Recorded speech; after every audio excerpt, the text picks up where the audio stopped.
నిరుద్యోగులను ఉద్యోగాలు అడిగితే వారిని కూడా నిర్బంధించడం, వారిని అరెస్ట్ చేయడం, ఇటు ఏదైతే జర్నలిస్టుల అంశం సంబంధించి కూడా జర్నలిస్టులను అరెస్ట్ చేయడం చూస్తున్నాం. నిత్యం ఏదో ఒక నిరసన జరిగినా వారిని అరెస్ట్ చేయడం లేకుంటే నిర్బంధించడం. అలాగే ఈరోజు సికింద్రాబాద్ అంశం సంబంధించి తీసుకున్నా కూడా వారికి కూడా ఏదైతే స్ట్రైక్ చేయడానికి అనుమతి ఇచ్చి కూడా రాత్రి క్యాన్సిల్ చేసి వాళ్ళని కూడా నిర్బంధించినటువంటి అంశం మనం చూసాం. దీనికి సంబంధించి మనతో పాటు స్పందించడానికి బీఆర్ఎస్ నాయకులు తలసాని సాయి కిరణ్ గారు మనకు జూమ్ ద్వారా జాయిన్ అవుతున్నారు. సాయి కిరణ్ గారు, గుడ్ ఈవినింగ్ అండి. మొత్తానికి ఈరోజు జరిగినటువంటి తీరు కావచ్చు, లేకుంటే ఆల్రెడీ ముందే పర్మిషన్ ఇచ్చారని చెప్పారు, అలాగే రాత్రి క్యాన్సిల్ చేస్తున్నారని చెప్పారు, మళ్ళీ నిర్బంధించారు. ఇవన్నీ పరిణామాలు చూసారు కదా. దీనికి సంబంధించి మీరు ఏమంటారు? అసలు సర్కస్ జరుగుతుందా, పాలన జరుగుతుందా అనే డౌట్ వచ్చే విధంగా కాంగ్రెస్ సర్కారు పరిపాలిస్తుంది. అరాచక పాలన. మీకు ఈరోజు పొద్దున్న నుండి అయితే ఏదో 144 సెక్షన్ కర్ఫ్యూ ఏదో ఎమర్జెన్సీ ఉన్న విధంగా తలపించింది. మొన్నటికి మొన్న బస్ భవన్కి వెళ్ళి ఛార్జీలు పెంచారు అని రిప్రజెంటేషన్ ఇద్దామని సీనియర్ ఎమ్మెల్యేలను కూడా వెళ్ళనేయకుండా ఎట్లయితే నిర్బంధనం చేసినారో దానికి డబుల్ రెట్టింపు గీరు చేసినారు. ఇది చాలా దురిపాలన. ఇటువంటి పరిపాలనని ఎప్పుడు చూడలేదు. ఇక్కడ శాంతియుతంగా ర్యాలీ చేస్తామని చెప్పి ముందే ప్రెస్ మీట్ పెట్టడం జరిగింది, సన్నాహక సమావేశాలు పెట్టడం జరిగింది, 5 రోజుల ముందు పర్మిషన్ పెట్టడం జరిగింది. పర్మిషన్కి అప్లై చేస్తే వాళ్ళు సరాసరి నిన్న మధ్యాహ్నం కూడా ఎక్కడ మీ రోడ్ మ్యాప్ ఏంది అని వాళ్ళు మాతో మాట్లాడడం జరిగింది. తర్వాత హుటాహుటిన కేటీఆర్ గారు ఎప్పుడైతే వస్తున్నారో అని డిక్లేర్ అయిందో వాళ్ళు ఏదో ఒక ప్లాన్ ప్రకారం, అంటే మేము లేట్గా చెప్తే కోర్టు కూడా వెళ్లకుండా 10:45 రాత్రి వాట్సాప్ మెసేజ్ పెట్టినారు, పర్మిషన్ మీకు రిజెక్ట్ అయిందని. సో కోర్టు కూడా వెళ్ళలేని పరిస్థితి. ఏం పర్వాలేదు, ఈరోజే కేటీఆర్ గారు కూడా శ్రీనివాస్ యాదవ్ గారు కూడా భవన్ నుండి స్పష్టమైన ఆదేశాలు ఇవ్వడం జరిగింది. ఫిబ్రవరి మొదటి వారంలో ఈసారి కోర్టు నుండి అయినా తెచ్చుకొని బ్రహ్మాండమైన స్పందన. మీరు పొద్దున్న నుండి చూస్తే ప్రజలు సికింద్రాబాద్లో వాళ్ళ స్వతహాగా షాపులు మూసి, ఎందుకంటే పాట్ మార్కెట్ అనే ఏరియా చాలా ఎక్స్పెన్సివ్ ఏరియా, ఎప్పుడు రద్దీగా బిజినెస్తోని మూడ మార్కెట్కి ఆనుకునే ఉంటుంది. వాళ్ళు కూడా స్వచ్ఛందంగా వాళ్ళ షాప్స్ మూసేసుకొని పాల్గొనడం జరిగింది. ఈ పార్టీకి ఇంటెలిజెన్స్ వెళ్ళిపోయి ఉంటుంది, ఎందుకంటే ఇంత జనాలు స్పందన రావడం అనేది బ్రహ్మాండమైన విషయం. ఎందుకంటే ఇది మా ఆత్మగౌరవ సమస్య. సికింద్రాబాద్ అనేది ఒక పేరే కాదు, మా ఆత్మ గౌరవం. మాకు ఏదైనా ధైర్యం, గౌరవం అంటే సికింద్రాబాద్. ఇక్కడ సికింద్రాబాద్ అనే ప్రాంతానికి మల్కాజ్గిరికి లింక్ పెట్టి మల్కాజ్గిరి కార్పొరేషన్ కింద సికింద్రాబాద్ తెస్తే మాకు ఇబ్బంది అవుతుంది. ఇది 20 సంవత్సరాల చరిత్ర కలిగిన సికింద్రాబాదు, ఈ రోజుదో నిన్నడదో మొన్నడదో కాదు అని మేము శాంతియుతంగా alpha hotel Secunderabad railway station నుండి, ఐకానిక్ గుంటదని రైల్వే స్టేషన్ నుండి తీసుకొని మహాత్మా ఎంజీ రోడ్కి వెళ్ళాలనేది మా రోడ్ మ్యాప్ ఉండింది. దీంట్లో అడుగడుగున ప్రతి ఏరియాలో దాదాపు ఈరోజు సిటీలో ఉన్న అన్ని పోలీస్ స్టేషన్లు బీఆర్ఎస్ కార్యకర్తలు, సికింద్రాబాద్ అభిమానులు, సికింద్రాబాద్కి ఈ స్పందన తీసుకొని ముందుకు వచ్చిన ప్రతి ఒక్క వ్యక్తి పోలీస్ స్టేషన్లలో నిండిపోయిన పరిస్థితి ఈరోజు. ఇది పోలీస్ స్టేషన్ బరో ఆ టైప్ కార్యక్రమంగా వాళ్ళే చేసినారు. ఇది చాలా తప్పు, అణచివేయలేరు. ఎప్పుడైతే ప్రజల మధ్యలోకి నినాదం వెళ్తుందో ఆటోమేటికల్గా అది ఉద్యమం వైపే దారితీస్తుంది. మీరు అణచివేయలేరు. సికింద్రాబాద్కి కార్పొరేషన్ ఇవ్వాల్సిందే. ఈరోజు మరీ ముఖ్యంగా కేటీ రామారావు గారు కూడా, వర్కింగ్ ప్రెసిడెంట్ గారికి ధన్యవాదాలు. వచ్చేది ఎట్లయినా సార్ గవర్నమెంటే, తప్పకుండా సికింద్రాబాద్ మేము ఈ జిల్లాను చేస్తామన్నారు. బ్రహ్మాండమైన సందేశం అన్న. Thank you so much. Sai Kiran గారు, ముఖ్యంగా చూస్తున్నాం ఏదైతే పదే ఎవరైనా ధర్నాలు చేసుకోవచ్చు, నిరసన చేసుకోవచ్చు అని చెప్పేసి పదే ముఖ్యమంత్రి రేవంత్ రెడ్డి చెప్తున్నారు, చాలా మంది చెప్తున్నటువంటి సందర్భం. కాకపోతే అలా చెప్పడం ఏంటి, ఇలా చేయడం ఏంటి, దాని గురించి మీరేమంటారు? అసలు ముఖ్యమంత్రి గారు మొదటి నుండి ఇదే వైఖరి అండి. అయినా పేర్లు మార్చడం, టీఎస్ని తీసి టీజీ చేయడము, తర్వాత తెలంగాణ తల్లి విగ్రహాన్ని తీసి కాంగ్రెస్ తల్లి విగ్రహం పెట్టుకొని అందులో బతుకమ్మని తీసేయడం, ఇట్లా అని చెప్పేది ఒకటి చేసేది ఒకటి. మొదటి నుండి విచిత్రమైన పరిపాలన రేవంత్ రెడ్డి గారిది. పొద్దున మాట చెప్తారు, ఈ సాయంత్రానికి ఒక మాట మార్చేసే విధంగా ఆయన పరిపాలన ఉంది. తప్పకుండా ప్రజలు దగ్గరలోనే బుద్ధి చెప్తారు. ఎందుకంటే ప్రజలు అందరూ గమనిస్తారండి. ప్రజలు ఏదో అణచివేతతోనే నేను పోలీసు నా వైపు ఉంది, ప్రభుత్వం నాది, నేను రాజుని అని మీరు అనుకుంటే ఒక విషయం మీరు గుర్తుపెట్టుకోవాలి, ముఖ్యమంత్రి గారు పర్మనెంట్ కాదు.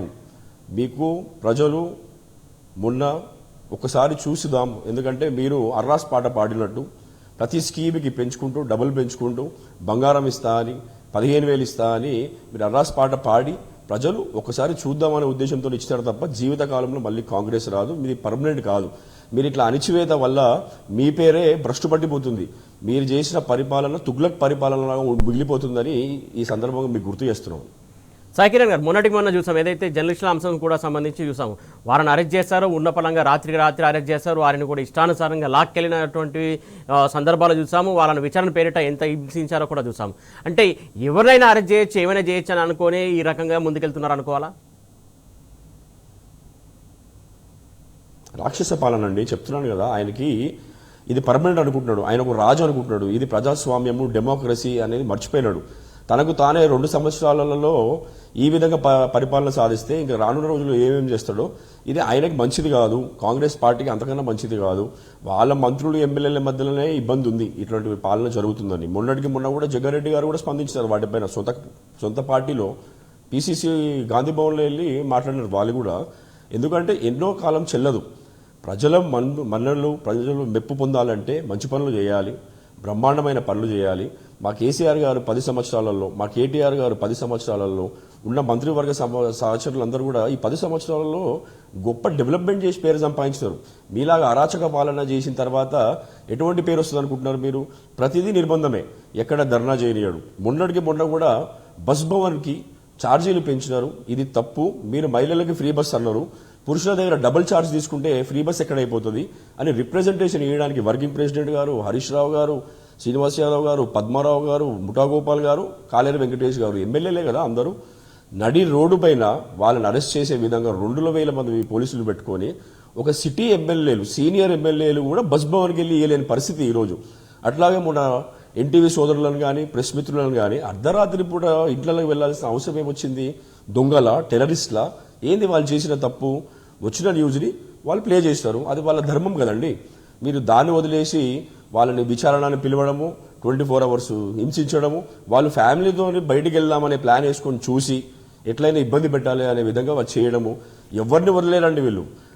ప్రతి వ్యక్తులని, ప్రతి వ్యవస్థని నాశనం పట్టించినారు వీళ్ళు.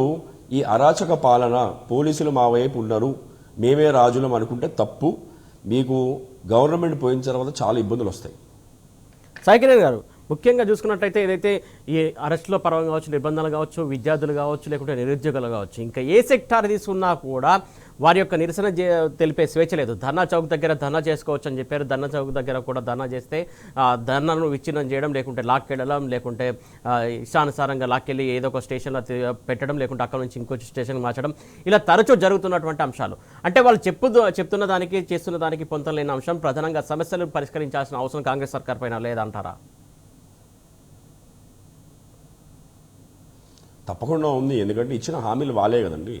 వాళ్ళు ఇచ్చిన హామీలను ప్రజలు అడుగుతారు. ప్రజలకి వాళ్ళకి మేలు పొందినప్పుడు, వాళ్ళకి మెప్పు జరిగినప్పుడు ప్రశ్నిస్తారు. ప్రశ్న ప్రొటెస్ట్ రూపంలో ఇస్తారు.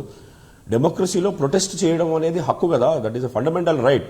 దాన్ని కూడా కాలరాస్తాను, నేను రాజుని, ఈ రాజరిక పరిపాలన నాదే, నేను రాజుని అనుకొని నియంత పాలన చేస్తున్నాడు. ఇది ముఖ్యమంత్రి గారికి, ప్రభుత్వానికి మంచిది కాదు. మళ్ళీ ఎన్ని ధర్నాలు ఆపినా ప్రజలు 100% అన్ని గమనిస్తున్నారు. ఈ రాష్ట్రము ఎటువైపు వెళ్తుంది, ఎటుండే ఎట్లయిపోయింది, ఇంతకుముందు ఎట్లుండే ఇప్పుడు ఎట్లయిపోయింది. వీళ్ళు ఇచ్చిన ఏ హామీ కూడా నిలబెట్టుకోలేరు. ఎవరైనా హామీలను అడుగుతారేమో అని చెప్పి ముందుగానే అరెస్టుల పర్వము, హౌస్ అరెస్టులు.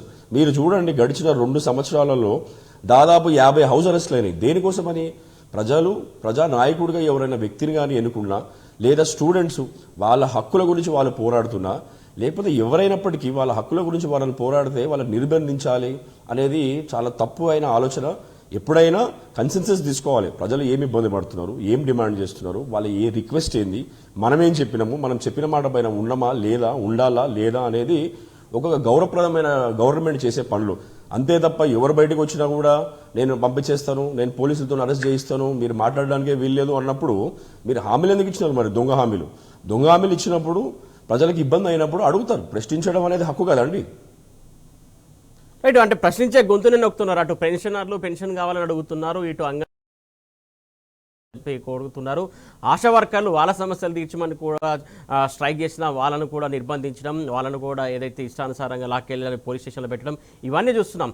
వారికి సంబంధించినటువంటి సమాధానం చెప్పే పరిస్థితి ఈ రకంగా ఉండడం కరెక్టే అంటారా?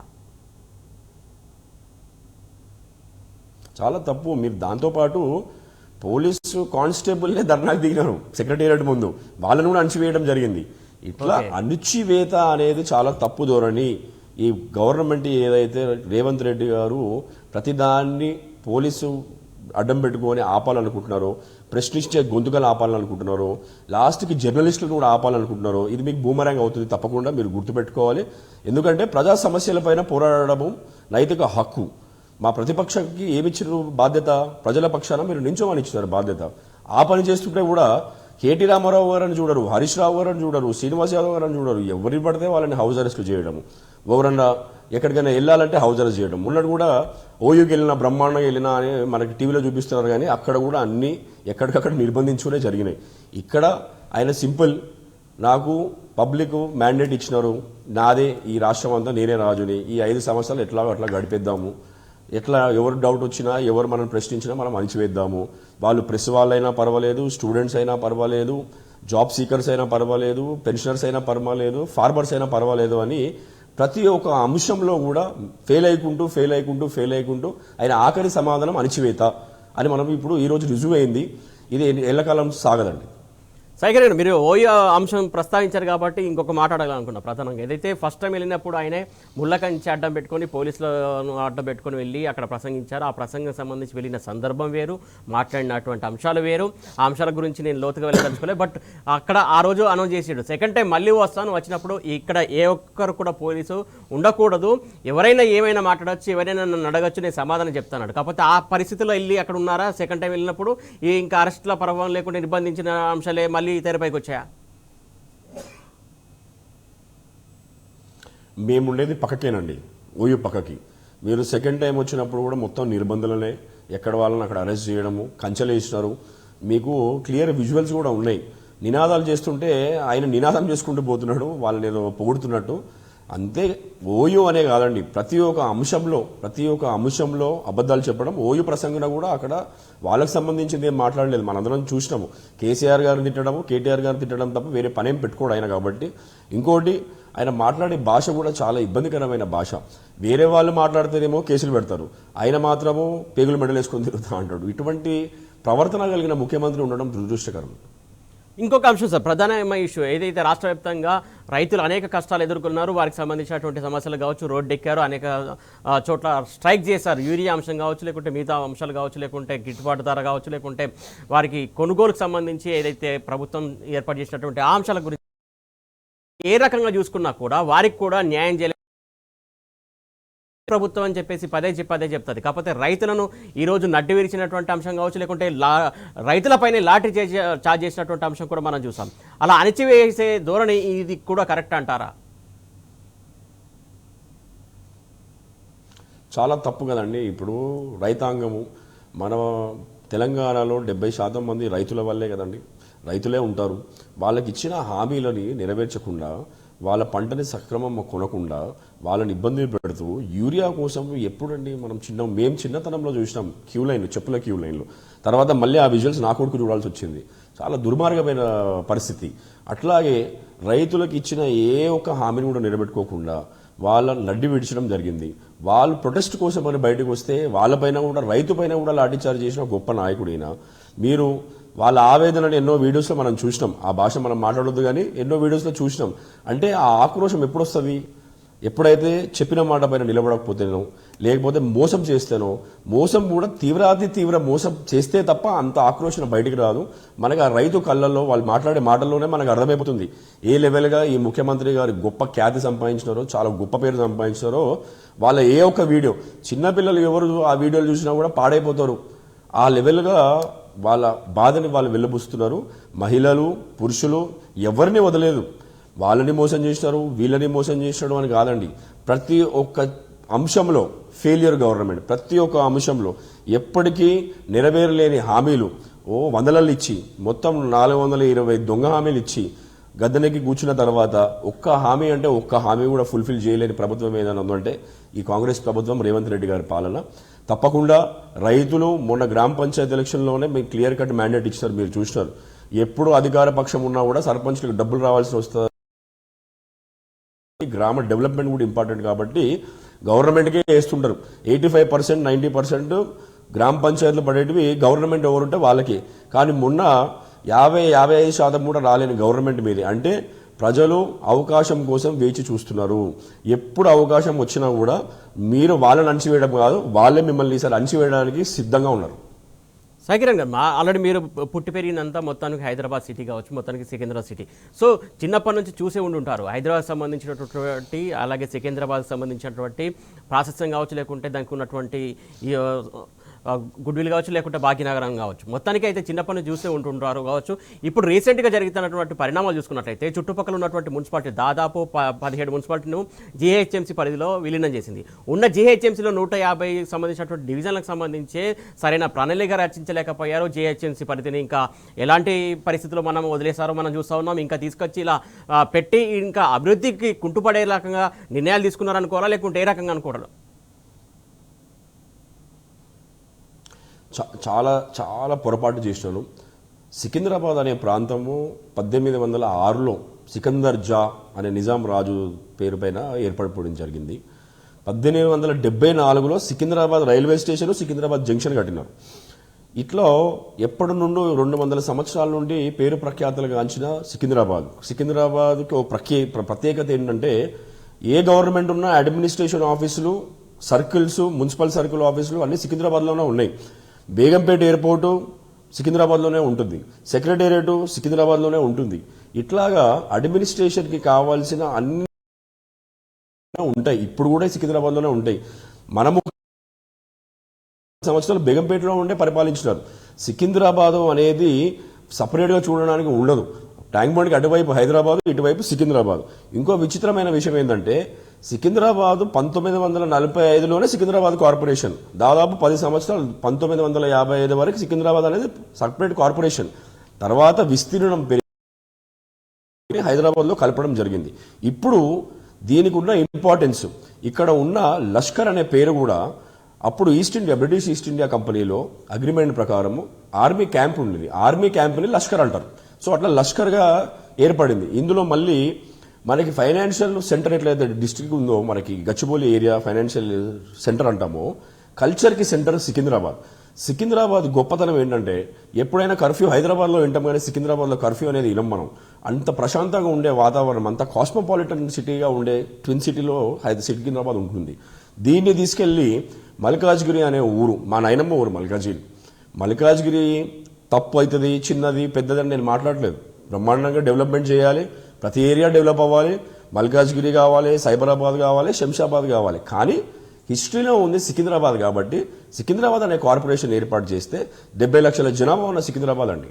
పార్లమెంట్లోనే అఫీషియల్గా 27 లక్షల ఓటర్లు ఉన్న ఈ సికింద్రాబాద్కి కార్పొరేషన్ అనేది హై టైము. ఎందుకంటే మీరే విభజిస్తా అని వచ్చింది కాబట్టి సికింద్రాబాద్ కార్పొరేషన్ డిమాండ్ తప్పకుండా వచ్చింది. డిమాండ్ చేస్తాము, సాధించే తీరుదాం. సికింద్రాబాద్ ఏదైతే సౌత్ సెంట్రల్ రైల్వేస్ ఉంటుందో సికింద్రాబాదే హెడ్ ఆఫీస్ దానికి కూడా. సో మీరు ఏ రకంగా చూసుకున్నా కూడా మన కంటోన్మెంట్ మిలిటరీ ఏరియా కూడా 10,000 ఎకరాలలో విస్తీర్ణంలో ఉంటుంది. అంటే గ్రీన్ లంగ్ స్పేస్. సికింద్రాబాద్ని మీరు ఏ యాంగిల్లో చూడండి, అన్ని విషయాలు బ్రహ్మాండంగా కార్పొరేషన్కి సరిపడా విషయాలన్నీ ఇక్కడే ఉంటాయి. అదేవిధంగా జిల్లా కూడా ఏర్పడే అవకాశం ఉంది కాబట్టి బ్రహ్మాండంగా సికింద్రాబాద్ డెవలప్మెంట్ ఫ్యూచర్లో ఉంటుంది. మీరు ఇప్పటికిప్పుడైతే కార్పొరేషన్ అంటున్నారు కాబట్టి సికింద్రాబాద్ కార్పొరేషన్ మా డిమాండ్. సికింద్రాబాద్లో జరిగే లష్కర్ బోనాలు ప్రపంచవ్యాప్తమైనవి. సికింద్రాబాద్లో జరిగే క్రిస్మస్ పండుగలు ప్రపంచవ్యాప్తంగా గుర్తింపు ఉంటుందండి. సికింద్రాబాద్లో జామియా మస్జిద్ కూడా బ్రహ్మాండంగా ఉంటుంది, గురుద్వార్ ఉంటుంది, జైన్ మందిర్ ఉంటుంది, గుజరాతీ గల్లీ ఉంటుంది. చాలా కాస్మోపాలిటన్ కల్చర్కి అలవాటు పడిపోయిన సికింద్రాబాద్ని ఏదో నేను పేరు లేకుండా చేస్తా, మల్కాజ్గిరిలో కలిపేస్తా.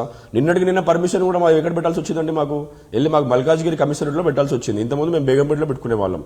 సో ఇట్లా దీని అస్తిత్వాన్ని దెబ్బకొడదాము, సికింద్రాబాద్ ఆత్మగౌరవాన్ని దెబ్బకొడదాము అని అనుకుంటే మాత్రం ఒప్పుకునే ప్రసక్తే లేదు. సికింద్రాబాద్ ప్రత్యేక కార్పొరేషన్ కావాల్సిందే. ఆ డిమాండ్ ఇంకా ఉధృతంగా వెళ్తాం ముందుకి. సాయికిరణ్ గారు, మీరు ఇందాక చెప్తున్నట్టు ఏదైతే సికింద్రాబాద్ను కార్పొరేషన్ కోసం డిమాండ్ కోసం శాంతియుత ర్యాలీకి సంబంధించి ఏదైతే ఇంతకుముందు ఏ ఇష్యూకి సంబంధించి అయినా పర్మిషన్కి బేగంపేటకి వెళ్ళే వాళ్ళం, కాకపోతే ఈసారి మల్కాజ్గిరి వెళ్లాల్సి వచ్చింది అని చెప్పారు. ప్రధానంగా అంటే ఆ మల్కాజ్గిరి మార్చడానికి, లేకుంటే ఆ అంశానికి సంబంధించి అధికారికంగా అన్ని కంప్లీట్ అయ్యాయి అనుకోవాలా, లేకుంటే మల్కాజ్గిరి పోలీస్ స్టేషన్కి వెళ్ళారంటే అన్ని కంప్లీట్ అవుతున్నట్టు అనుకోవాలి. ఇంకా ఈ ఇష్యూని ఇంకా సీరియస్ తీసుకొని ఇంకా చాలా తొందరగా దీన్ని ఇంకా సీరియస్ తీసుకురావాల్సినటువంటి అవసరం ఉందనుకుంటున్నారా ఎట్లా? తప్పకుండా ఇంకా సీరియస్గా ఇంకా ఉధృతంగా వెళ్తాం. ఈరోజు గవర్నమెంట్ మమ్మల్ని అణిచివేయడానికి ట్రై చేసి ఇంకా రెట్టింపు ఉత్సాహం పెంచింది మన లోపల. 100% పేరు మార్చినారు. ఇప్పుడు నిన్న పర్మిషన్కి మేము వెళ్ళింది మల్కాజ్గిరికి వెళ్ళి పర్మిషన్ తీసుకోవాల్సి వచ్చింది. మా నార్త్ జోన్ మల్కాజ్గిరికి వచ్చింది కమిషనరేటు. జిహెచ్ఎంసీ సర్కిల్ మాది ఇక్కడ సికింద్రాబాద్లో ఉండేది, ఇప్పుడు మల్కాజ్గిరి కింద పోతుంది. మా city civil court family court Malkajgiri కింద పోతుంది. అంటే స్లోగా సికింద్రాబాద్ అనే పేరే నీకు వ్యానిష్ అయిపోతుంది. ఈ అస్తిత్వంని కాపాడాలి అనేది మా అందరి బాధ్యత. సికింద్రాబాద్ ప్రేమికులుగా మా అందరిపైన బాధ్యత ఉంటుంది. సికింద్రాబాద్ పేరుని ఎల్లప్పుడూ శాశ్వతంగా దానికి ఉన్న ఖ్యాతిని ఎప్పుడు నిలబెట్టాలనే ఉద్దేశంతోనే అందరం ముందుకు వచ్చినాము, కదం తొక్కినాము. ఇందులో పార్టీలకు అతీతంగా మీరు చూస్తే కేటీఆర్ గారు, ఎమ్మెల్యేలు, ఎమ్మెల్సీలు అందరూ మాకు కూడా మద్దతు తెలపడానికి వస్తున్నారు టు స్ట్రెంథెన్. ఎందుకంటే వాళ్ళకు కూడా స్పష్టంగా సికింద్రాబాద్ అనేది ఏర్పాటుపడినప్పటి నుండి అక్కడ ఉండే సిటిజన్స్, అక్కడ ఉండే లోకల్స్ వాళ్ళకి ఎంత ప్రేమ ఉంటుంది, వాళ్ళు ఎంత బ్రహ్మాండంగా అన్ని పండుగలు పూజలు చేసుకుంటారు అనేది ఎప్పుడు సాఫ్ట్ కార్నర్ సికింద్రాబాద్ పైన. ఏ పార్టీకి సంబంధించిన బ్యానర్ కాదండి. ఈరోజు మీరు చూసుకుంటే అక్కడ మన పార్టీ బీఆర్ఎస్ పార్టీకి సంబంధించింది కూడా కాదు. అక్కడ వేలాదిగా ప్రజలు కూడా రావడం జరిగింది. మేము అన్ని పార్టీలను వెల్కమ్ చేసినాం. తప్పకుండా ఇది ఫిబ్రవరి ఫస్ట్ వీక్లో మళ్ళీ ప్లాన్ చేస్తున్నాము. 10,000 మంది శాంతి ర్యాలీ ఈసారి పెరిగే ఛాన్స్ ఉంది. ఈరోజే 10,000 టార్గెట్ ఉంది. 10,000 రీచ్ అయినాం ఈరోజు మేము. మీరు పోలీస్ స్టేషన్ రిపోర్ట్ తీసుకుంటే తెలుస్తుంది మీకు. నెక్స్ట్ టైం ఇంకా డబుల్ రెట్టింపు ఉత్సాహంతో వెళ్తాము. ఎందుకంటే ప్రజలలో ఒక కదలిక వచ్చింది. ఎందుకంటే ప్రాంతాన్ని ప్రేమించేది ఇది ఎవరో పర్సనల్ ఎజెండా కాదు, ఎవరికో వ్యక్తిగతంగా హెల్ప్ అయ్యేది కాదు. ఇది ప్రాంతం ఒక అస్తిత్వం, ప్రాంతం ఒక ఆత్మగౌరవం. కాబట్టి ప్రజలందరూ దీంట్లో మమేకమై ఉంటారు. ఈ గవర్నమెంట్ని ఎన్ని విధాలుగా ప్రెషర్ చేయగలుగుతామో, ప్రొటెస్ట్ చేయగలుగుతామో అన్ని విధాలు మేము ఆచరించి పెద్దలే అందరి సజెషన్స్ తీసుకొని మేధావులకు కూడా నాది ముఖ్య సూచన, దయచేసి మీరు పెదం విప్పండి. మీరు తప్పకుండా సికింద్రాబాద్ని కాపాడాలంటే మేధావుల ఒక ఆలోచన కూడా మాకు ఎంతో ముఖ్యము. యువత కూడా నేను ఒక రిక్వెస్ట్ చేస్తున్నా, మీరు క్యాంపెయిన్ రన్ చేయండి. సేఫ్ సికింద్రాబాద్ అనే క్యాంపెయిన్ సోషల్ మీడియా ఈరోజు అస్త్రంగా మార్చుకోవాలి మనం. ఇట్లా అన్ని విధాలుగా ప్లాన్ చేసుకొని బ్రహ్మాండంగా సికింద్రాబాద్ కార్పొరేషన్ ఏర్పడే వరకు పోరాడతాం. సైకిల్ ముఖ్యంగా చరిత్ర ఎవరైనా కాపాడుకుంటారు, చరిత్రని ఇంకా చాలా చాలా ఎక్స్పోజ్ చేసుకుంటూ ఉంటారు. ఏదైతే చార్మినార్ కావచ్చు, లేకుంటే గోల్కొండ కోట కావచ్చు, ఇలా సికింద్రా కావచ్చు, హైదరాబాద్ కావచ్చు, మిగతా అంశాలకు సంబంధించి. కానీ చరిత్రను తుడిపేయాలనుకోవడం ఎంతవరకు కరెక్ట్ అంటారు అసలు?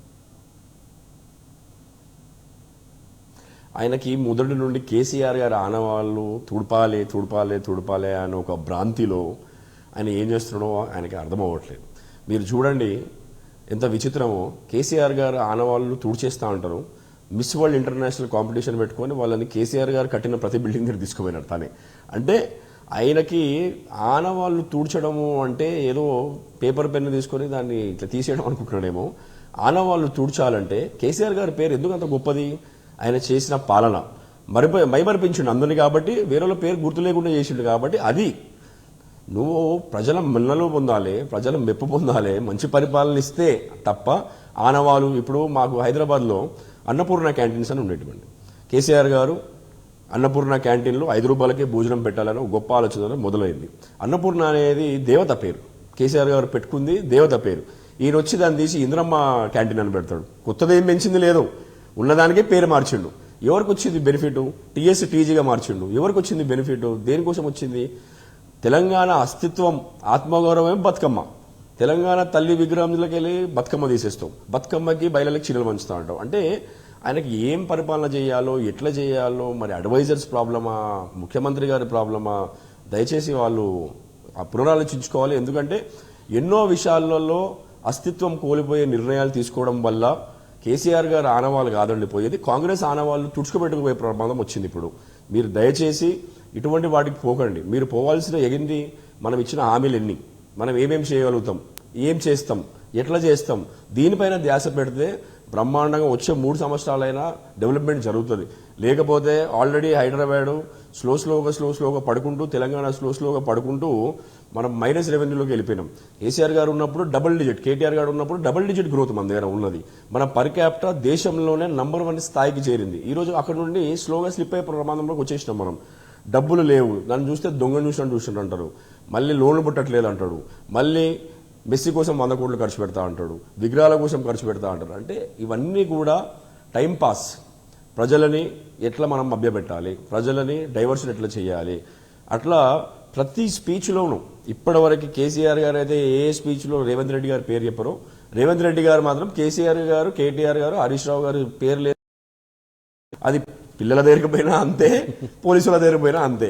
సో ఈ విధంగా కేసీఆర్, కేటీఆర్, హరీష్ రావులను అణిచే దృష్టి పెట్టకుండా ముఖ్యమంత్రి గారు మీకు గొప్ప అవకాశం, ఒక చిన్న వయసులో 54 సంవత్సరాలలో ముఖ్యమంత్రి అవ్వడము గొప్ప అదృష్టము.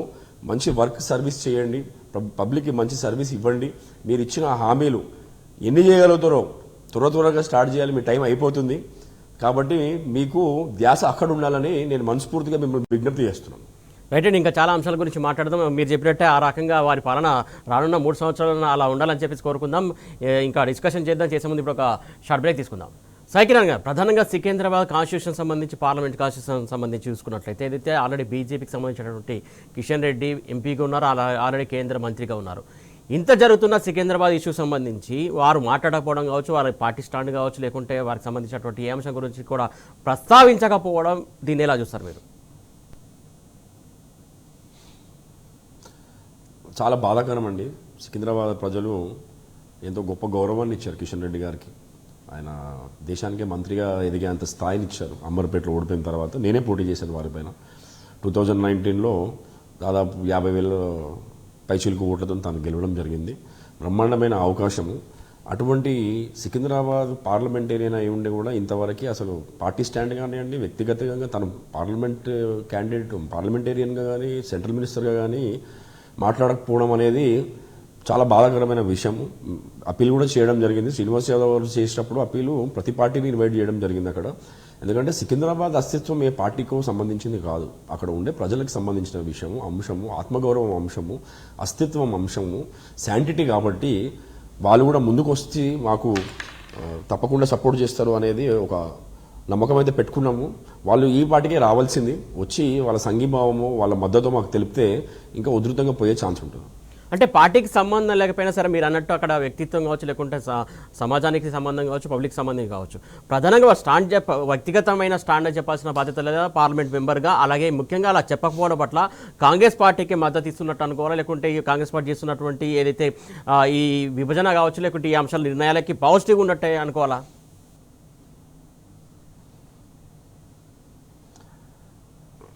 పాజిటివ్ ఉన్నట్టు ఉంటే వాళ్ళు తప్పకుండా చెప్పాలి, లేదా మాతో కలిసి రావాలి. రెండిట్లో ఏదో ఒక విషయము ప్రజలు చూస్తున్నారు, ప్రజలు గమనిస్తూనే ఉంటారు అందరూ. కాబట్టి వాళ్ళు ఈ పార్టీకే రావాల్సింది.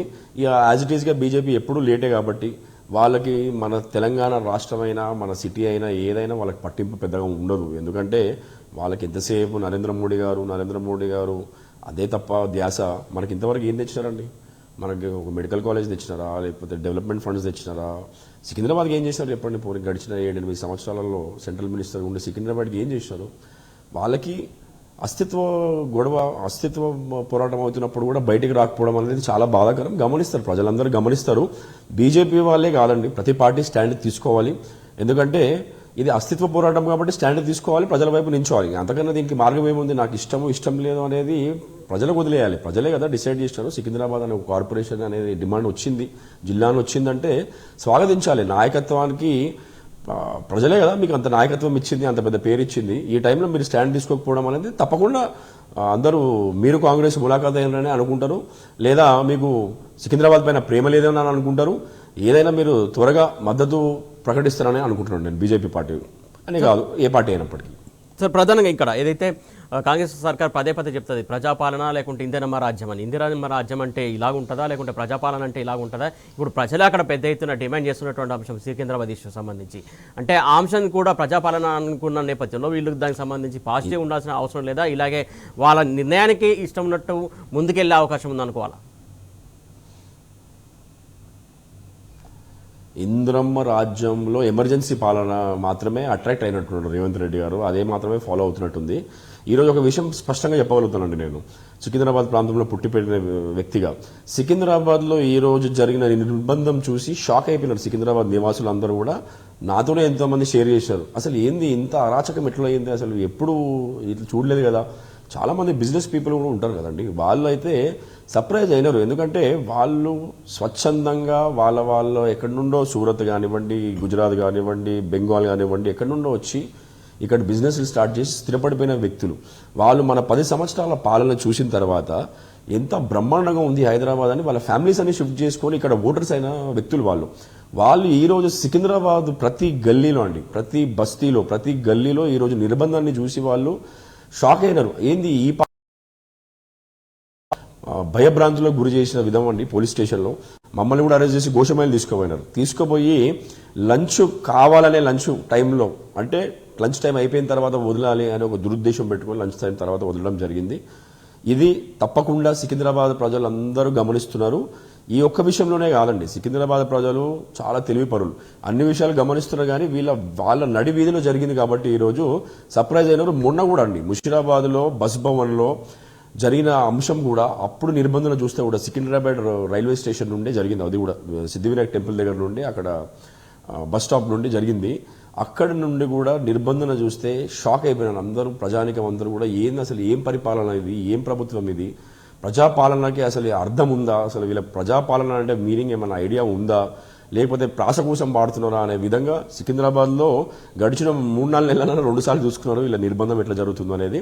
ఇది చెంపపెట్టు తప్పకుండా వస్తుంది. ఆ సమయం వచ్చినప్పుడు ప్రజలు. సార్ ఫైనల్ గా చెప్పండి, ముఖ్యంగా అక్కడ సికింద్రాబాద్లో నిబంధన కాదు, ఇటు టీఆర్ఎస్ భవన్ దగ్గర కూడా పెద్ద ఎత్తున పోలీసులు మోహరించారు సమాచారం ఉంది. ప్రధానంగా ఇక్కడ ఉన్నటువంటి మాజీ మంత్రి కేటీఆర్ కావచ్చు, తలసాని శ్రీనివాస్ యాదవ్ కావచ్చు, మిగతా నాయకులందరినీ కూడా ఇక్కడ నిర్బంధించారు, బయటకు రానియని పరిస్థితి. దాని గురించి మీరేమంటారు? ఖండిస్తున్నామండి. అది మా నాయకత్వము మాకు సంఘీభావంగా ముందుకు వస్తున్నప్పుడు, మా ఆత్మగౌరవం కోసం వాళ్ళు స్పందించి ముందుకు వస్తున్నప్పుడు వాళ్ళని నిర్బంధం చేయడం అనేది చాలా తప్పు. అది ఖండిస్తాము. వాళ్ళే కాకుండా ఎవరైతే ఎమ్మెల్సీలు, ఎమ్మెల్యేలు అందరూ సంఘీభావం కోసం ఈరోజు సికింద్రాబాద్ ప్రాంతం పైన ప్రేమ కోసం ముందుకు వచ్చిన వాళ్ళందరినీ హౌస్ అరెస్టులు చేయడము, నిర్బంధం చేయడము, బీఆర్ఎస్ భవన్లో నిర్బంధం చేయడము, మొత్తం పోలీస్ పహారీ భవన్లో మేము ఎప్పటికప్పుడు సమాచారం తెప్పించుకొని మమ్మల్ని అక్కడ ఆల్ఫా హోటల్ దగ్గర అరెస్ట్ చేసినారు.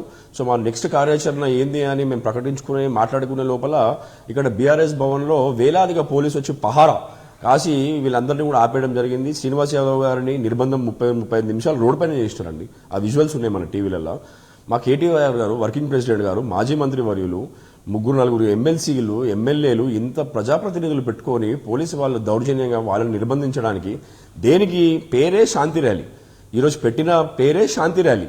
శాంతి ర్యాలీలో ఏంది? ఏ ఒక పార్టీ జెండా లేకుండా నల్ల బ్యాచ్లు, నల్ల బుగ్గలు తీసుకుని వెళ్ళాలి అనే ఒక ఉద్దేశంతో ప్రకటించి ముందే శాంతియుతంగా గాంధేయ మార్గంలో మనకు కావాల్సింది మనం సాధించుకోవాలనేది ప్రెస్ మీట్లోనే కదండి ఇన్వైట్ చేసింది.